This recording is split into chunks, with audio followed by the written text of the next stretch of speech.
Hello there and welcome to the show. I hope everybody liked the new intro. Firstly, I'd like to thank those that shared my weather report. A lot of people are becoming educated on geoengineering, which is very reassuring to see. But on to today's show. Our guest is Jessica Jones, host of Into the Portal on KGRA Digital Broadcasting, and she also hosts Remote Viewing Investigations on Spaced Out Radio. It's a pleasure to have her on the show, so let's cross over to that interview now. Hi Jessica, thank you very much for appearing on the show. You offer a wealth of information that the viewers can benefit from on your channel and a lot of the interviews you do. How are you going there today? Hey, I'm doing great. How are you, Jeff? It's so great to be here. Managing okay, that's good to hear.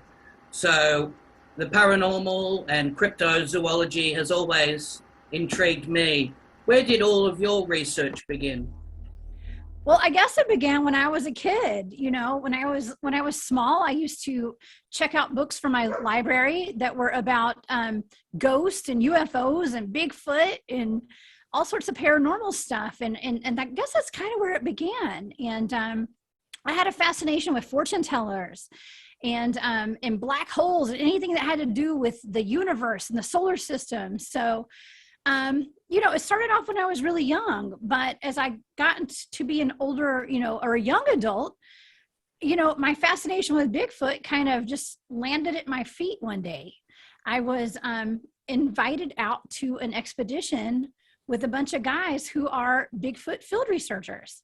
After I went to a presentation one night and listened to them talk, I was very curious. You know, I had never had an experience with a Sasquatch, and I wanted to know if they were real. And the gentlemen that I heard their presentation, they were very convincing, and they believed that they had really encountered Bigfoot and had all this wonderful evidence. And they were professional trackers, and were all, you know, most of them were former military and law enforcement kind of guys and wildlife biologists. And they invited me out. And so, of course, what better way to learn than trial by fire? And I went out with a bunch of strange men into the woods one weekend, and it was the best decision I ever made. And I've been a Bigfoot field researcher ever since. That's been 11 years since I started doing Bigfoot field research. Wow, that's quite a history.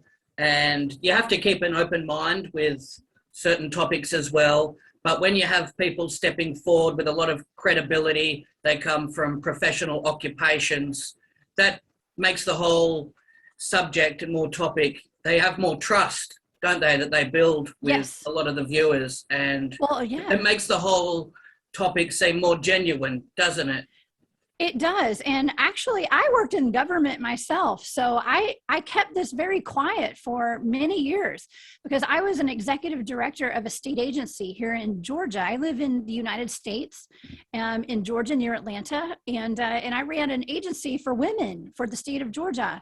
And so you know, I didn't want to be looked at like I was crazy. You know, I might be we're all a little crazy, right? But you know, I kept it kind of under wraps that I was out there doing Bigfoot field research for a long time. But the people that I was in the field with were very credible people, and that makes a huge difference. You know, we're not just a bunch of, you know, country folks out in the woods, and I'm a country folk. Trust me, I'm a country person.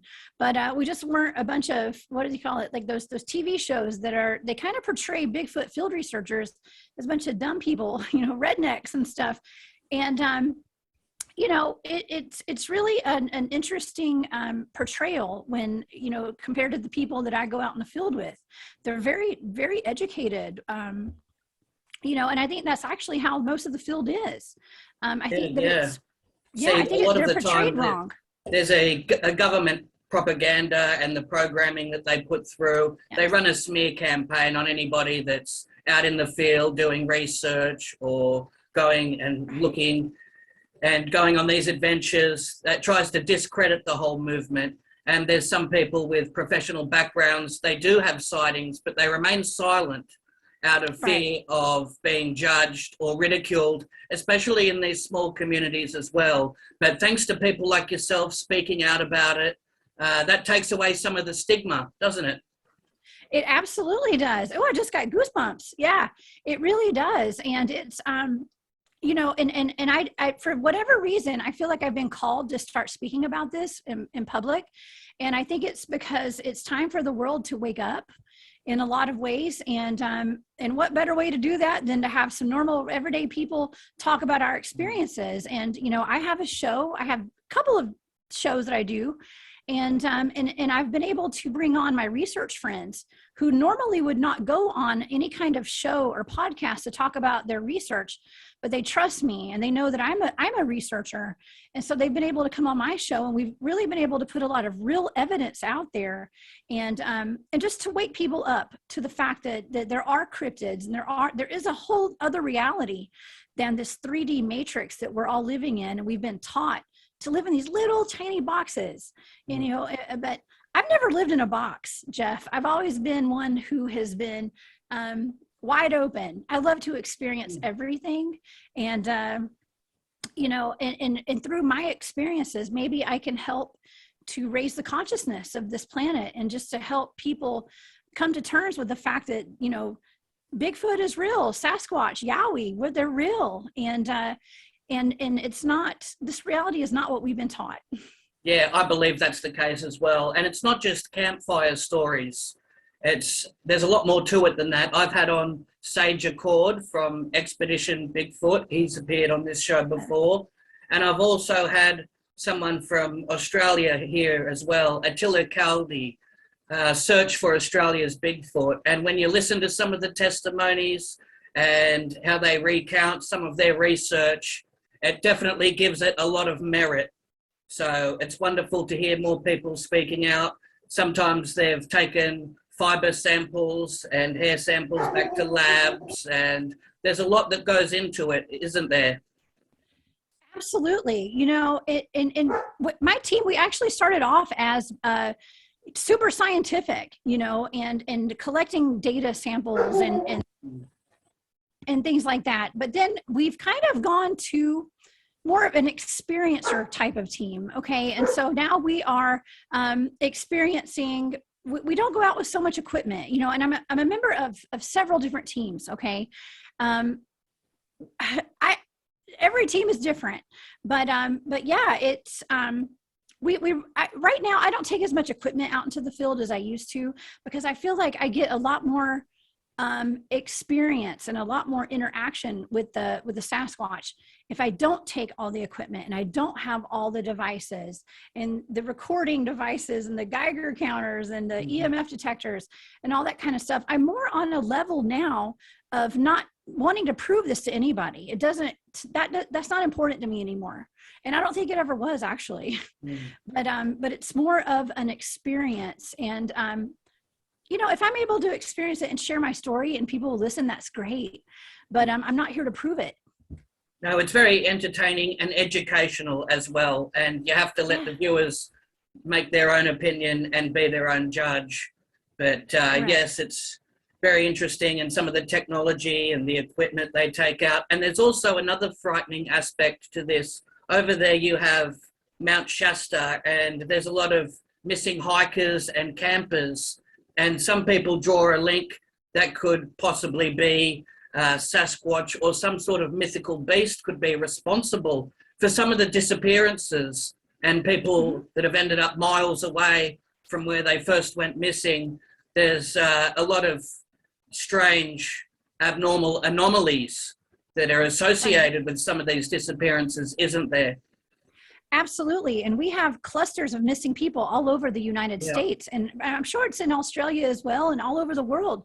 And what's interesting is that my team, we have several areas that we research of super high strangeness. And I'm not sure if your audience is familiar with this, but there's a place called Skinwalker Ranch in Utah, here in the US.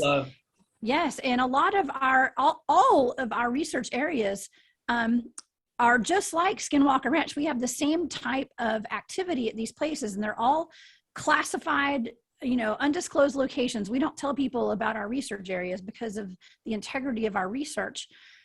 But I can promise you that we have documented things that could explain where these missing people are going, actually. And I'm not sure, it's actually absolutely a possibility that Bigfoot is taking away people and kidnapping people. That's a possibility. But my team has documented something that's even more interesting, in my opinion, which we would consider to be a portal. Okay, a portal where something showed up in the field one night while we were out in this place that we call the meadow, and it was not seen with anyone's own eyes, but you could see it with the FLIR and the thermal. And it was a big cube, a big box, and it was an anomalous occurrence. And it was something that had never been in this open field before. And two of my teammates were sent over to check it out. And as they walked up to it, their heat signatures completely disappeared. Okay, the gentlemen have explained, both of them said that it was like walking into a black velvet dark curtain, and the temperature changed and the environment changed. Okay, all the while they're being recorded. We actually have this documented. They're being recorded disappearing, and this is an open field. They should have not, their heat signature should never have disappeared. And they had enough wherewithal to turn around and walk out.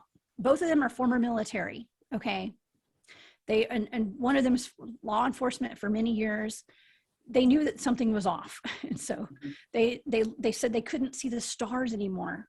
They lost radio contact. We all carry ham CB radios with us out in the field. So they turned around and walked out, and their heat signatures reappeared. Now those cube shrunk down to a smaller size, and it moved, and then it disappeared. Okay. So is this what people are encountering out in the woods? Are they walking into these things, and are they disappearing off the face of this earth? Where are they going? What is this? We don't know. We don't know. But I can tell you that's not the first time and the only time we've experienced that.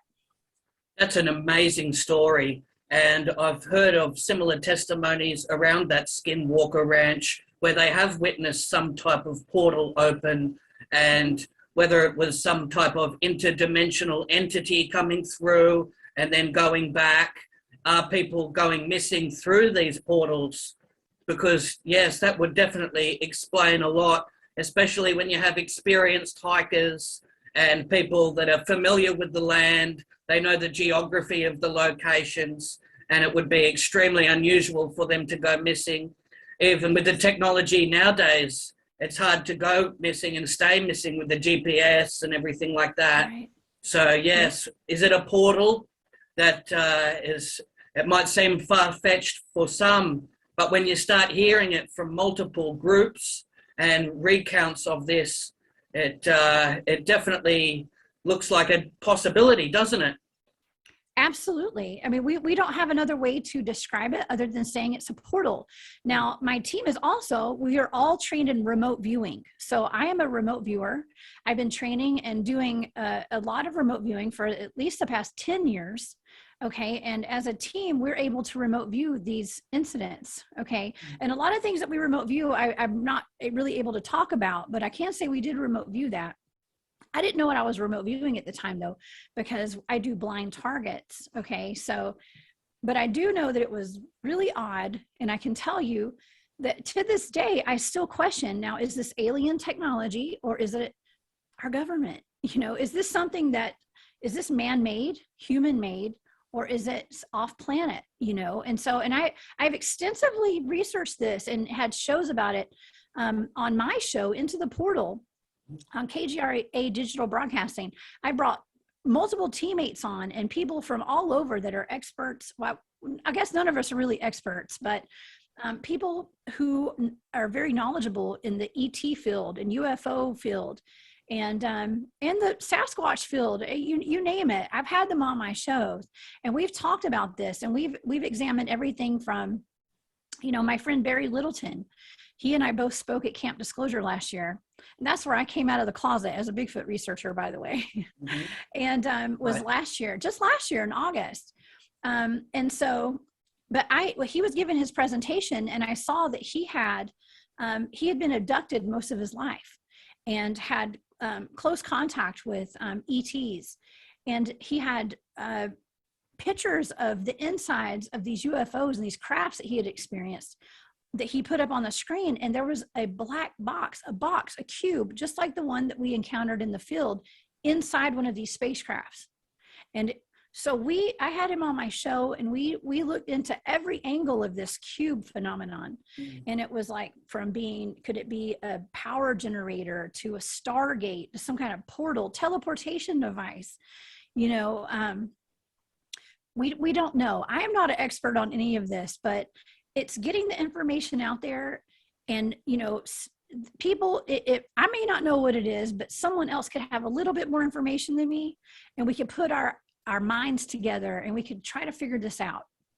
Yeah, that's how it should be, when people bring their own skill sets to the table and work together to achieve some of the same goals. Now, with your abilities such as being a psychic, extrasensory perception, remote viewing, do you feel that helps you and aids you in this search for some of the activity, some of these beasts, and locating them? Do you feel that this has helped you? Yeah, you know, it does. And that's part of the reason my entire team is trained in remote viewing, because we are all very switched on psychically. And that helps you in every aspect of paranormal research, in everyday life. It helps you in everything to pick up on subtleties and to pick up on any kind of energy shifts, or just to be aware, you know. And when you are more awake psychically, you're very less likely to be controlled.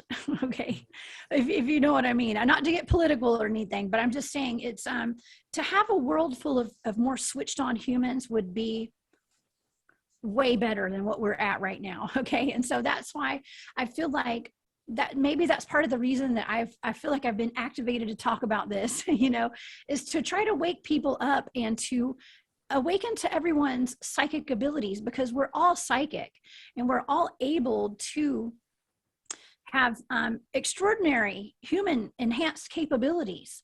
Okay. And yes, it is the number one biggest, best tool in my toolbox when I'm out in the field doing research, because I am attuned to everything around me, to nature. And just the simple act of being in nature is like nothing else in this world. I mean, it's just being attuned to nature is everything. You know, not only is it a reset button for the human soul, you know, it's just, you're able to see and be more aware and to see without your eyes, you know, and that's what our world needs right now.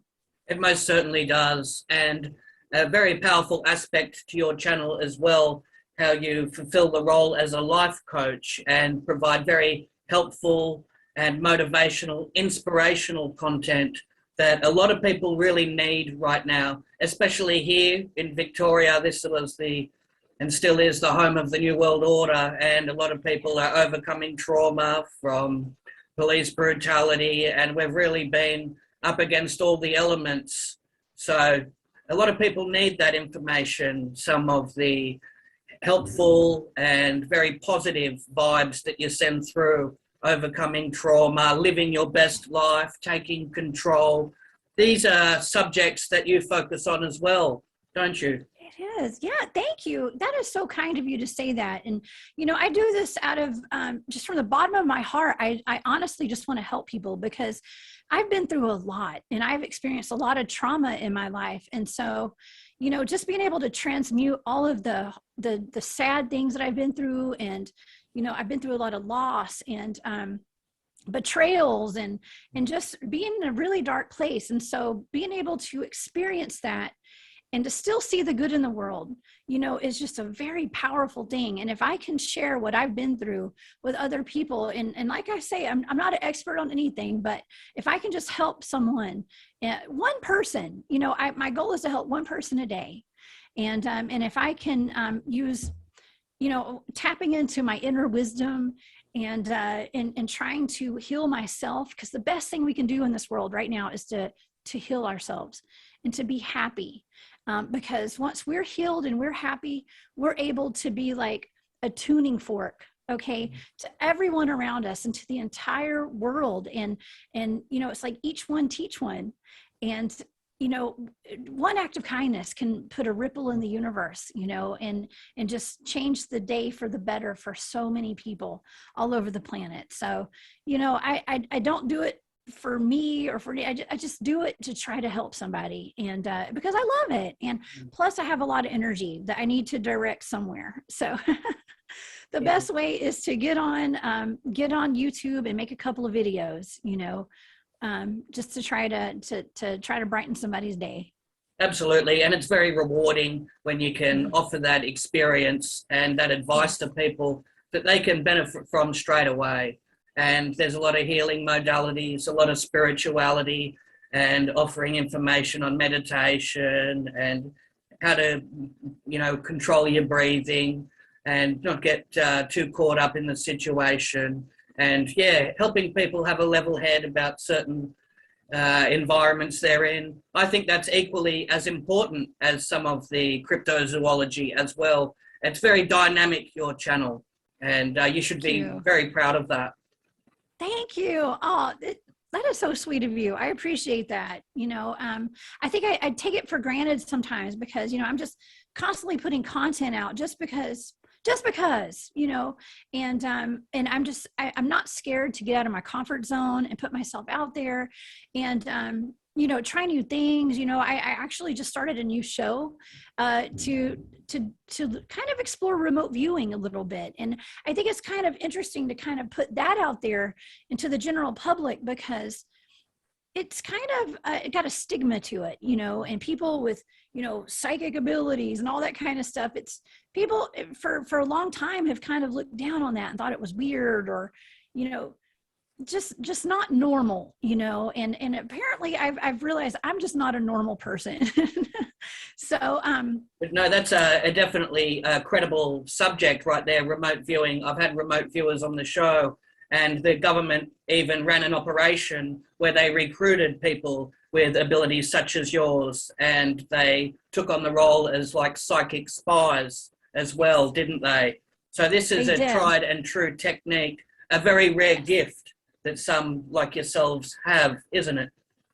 Well, it's actually it's a rare gift to be really good at it, I guess, but anyone can do it, Jeff. And so it's a skill that can be taught. Now, is everyone going to be great at it? Maybe not. However, we're all able to do this, and it's something that I love to do, and so I do it a lot. And the more you do it, the better you get. Okay, it's just like any kind of muscle that you work out. If you go to the gym, if you go to the gym every day and lift weights, you're going to be buff, right? And you're going to be able to lift a lot of weight. Well, I do remote viewing a lot, and so I've gotten pretty good at it. But anyone can do it. Now, as far as it being something that's psychic, yes, I am psychic, and I am very in tune with the other realms and whatnot. And I've seen ghosts since I was a kid, and I mean, I've had contact with ETs, and I go out in the woods and talk to Sasquatch, So dealing with telepathy and things like that. But anybody can do it, Jeff. Anybody. Okay, so it's not something that's exclusive to people who are born psychic. It's something that anyone can do. Yes, it's something that you really have to hone on those skills, isn't it? So you said you've had various encounters with different entities, and this started as a child, did it? It did. It started off when I was a kid. I believe that I don't even remember everything that I experienced. A lot of times when we're kids, we'll experience pass on loved ones and maybe even ETs. And we shut that all down because we are taught, especially going into the public school system, like I was, to that stuff's weird, and it's almost like we're shamed into living in a fear-based society, and you gotta conform, and so I think that a lot of my experiences I probably shut down and I don't even remember, but I do know that from a very young age I was very switched on, And it wasn't until I was a teenager I remember seeing ghosts and things that weren't supposed to be there. And as a young adult, that's when I started going out and doing Bigfoot field research. And the first time I went out in the field doing Bigfoot research, I had a UFO encounter, an ET contact kind of thing going on.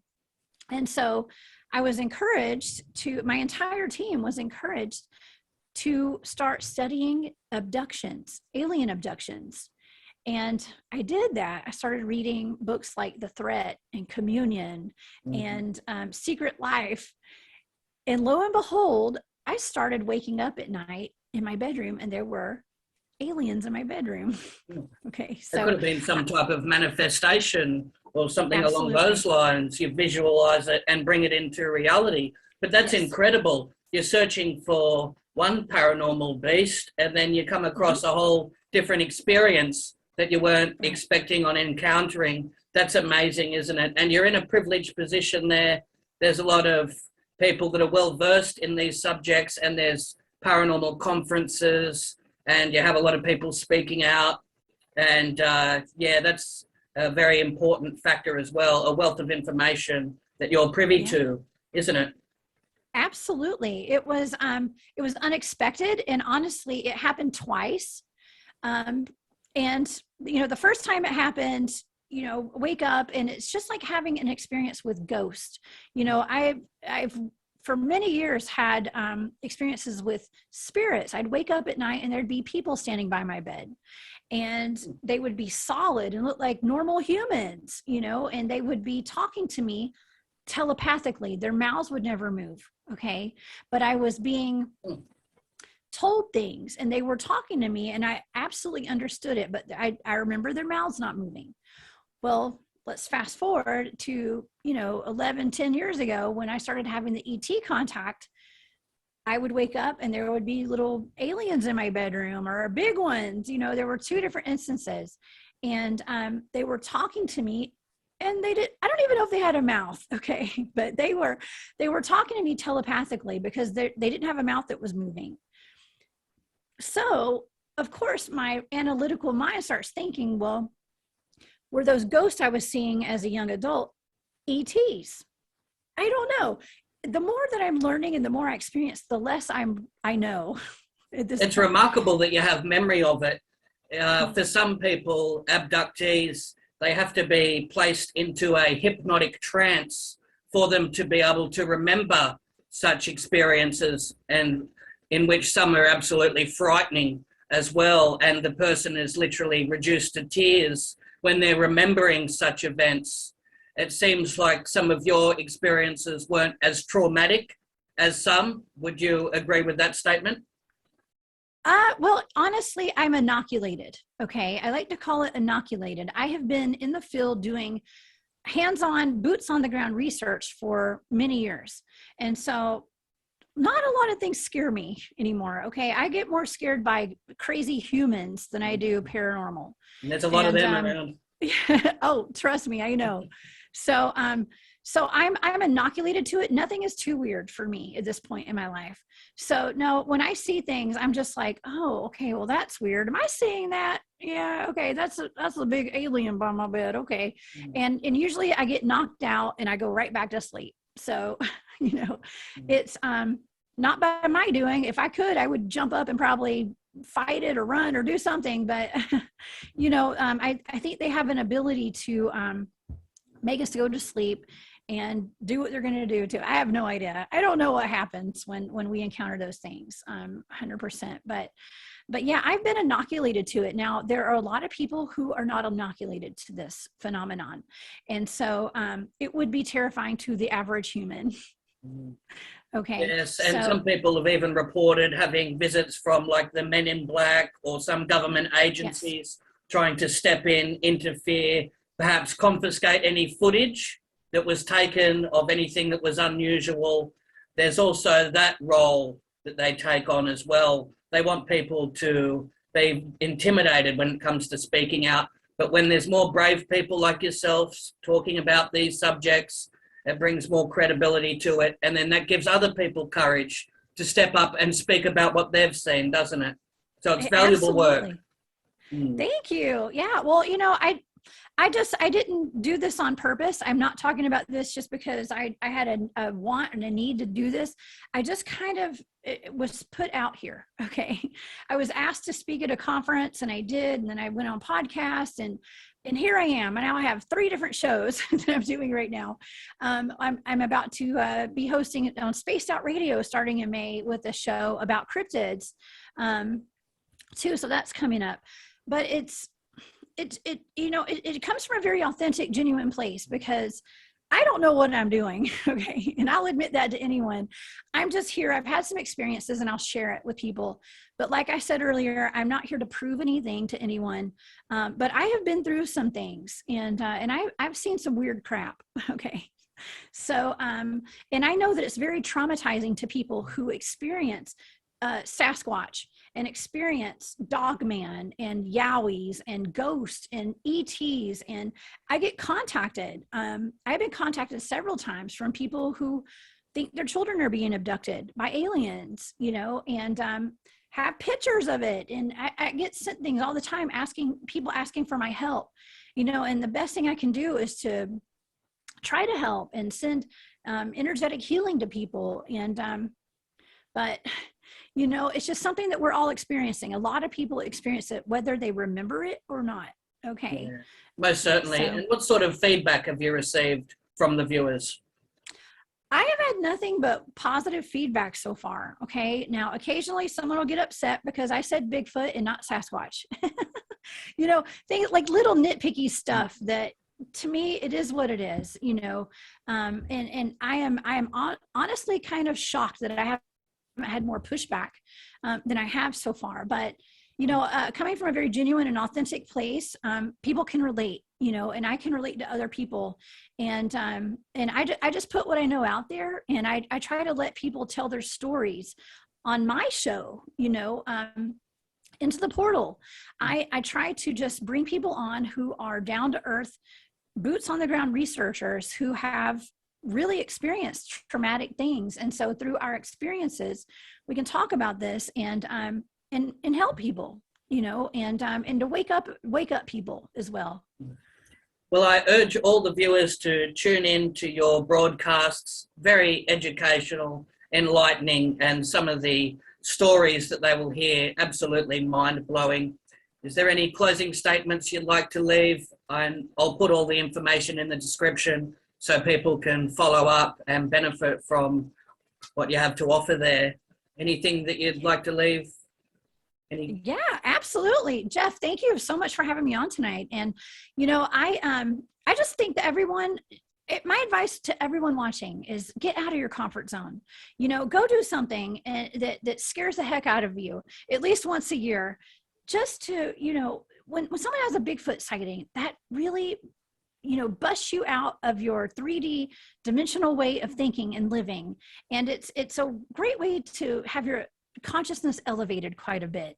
And, just to live life, like try to live your life to the fullest every day, in any way you can. And just have an open mind, keep an open mind and surround yourself with people who have open minds, and don't be scared to cut out things that aren't serving you anymore in your life.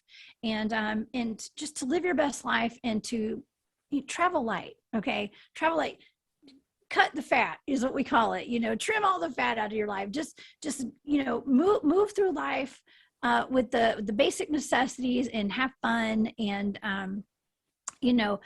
get out of your comfort zone and quit caring what people think about you. Okay. That's beautiful advice. Thank you very much. And if you own a ranch or a property out there, you might want to consider putting in some trail cameras because you never know what's out there. So it's been an absolute pleasure today. Continued success with all you're doing. Thanks once again. Thank you, Jeff. Thank you. Bye for now. Okay, goodbye. Well, that does it for today's show. We have many more guests booked, so be sure to subscribe to the channel, and I'll catch you on the next episode of the We Are Change talk show, where we expose the paranormal and many other mysterious topics. Thank you.